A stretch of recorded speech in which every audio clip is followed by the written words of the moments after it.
Chak dynasty. The last Shahmiri ruler, Sultan Habib Shah, a weakling, was deposed by his commander and nobles raised on throne Ghazi Chak, a prominent military general of the time.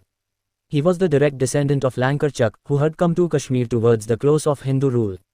The Chak rule began in Kashmir in AD 1561 and lasted till AD 1587, when Akbar, the great Mughal emperor, conquered Kashmir.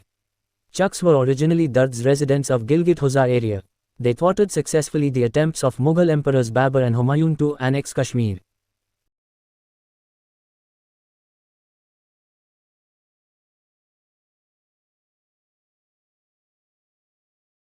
Yusuf Shah Chak married to Habba Khatun, a beautiful and charming poetess, and made Gulmarg and Sonamarg the holiday resorts.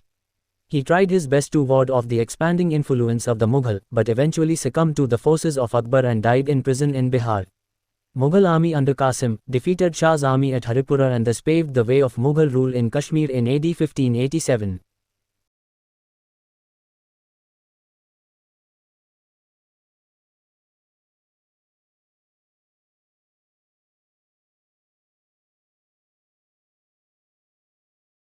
Mughal dynasty. The Mughals remained in power here from AD 1586 to AD 1751, and in this period undoubtedly the people enjoyed peace and orderly government.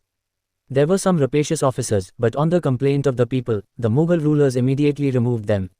It was in AD 1579 that illuminated Mughal Emperor Akbar visited Kashmir. About 80,000 Kashmiris were entertained by Akbar at Eidgah.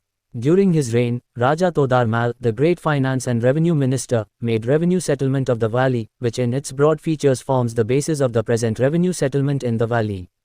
Akbar built a new town near Hariparbat and called it Nagar Magar and built the massive wall around the hill.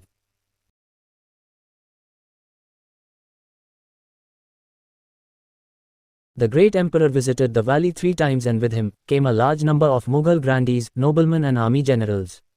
But actually, it was in the time of Jahangir that the beauty of the state attracted thousands of visitors to the Happy Valley.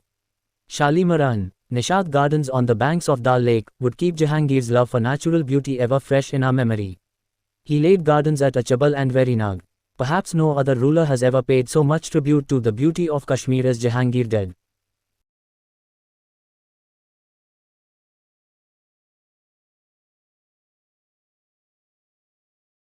Shah Jahan. Shah Jahan laid the garden of Chashmashahi and also built a portion of Shalimar. The Mughal governor Ali Madan Khan also laid out a number of gardens. Aurangzeb visited Kashmir only once in AD 1665.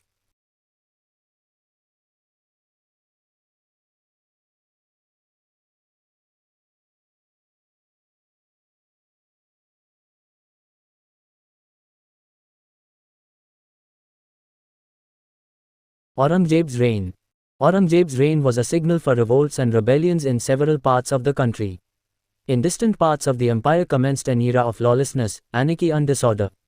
Many states became independent under their subedars, who founded new independent states. A reign of disorder also started in Kashmir.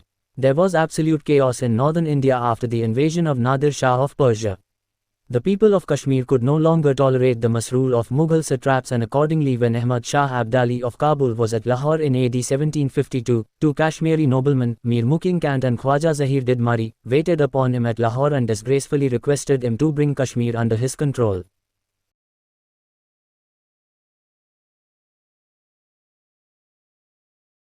Afghan rule.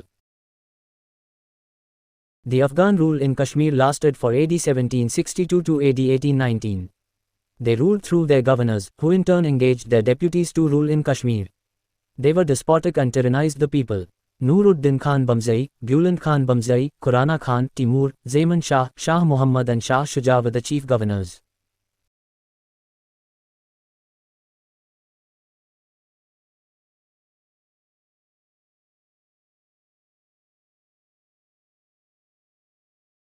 Ahmad Shah. Ahmad Shah, a freebooter of Nadir Shah, gladly accepted this offer and immediately dispatched a strong and a powerful Afghan army under the command of Abdullah Khan Ishq Agassi to occupy the valley. The Mughal satrap offered a strong resistance but was defeated, and the Afghan governor planted the Afghan flag on the ramparts of Akbar's town at Nagar. The rule of Mughals in Kashmir came to an end, although it continued to exist in northern India nominally up to AD 1857.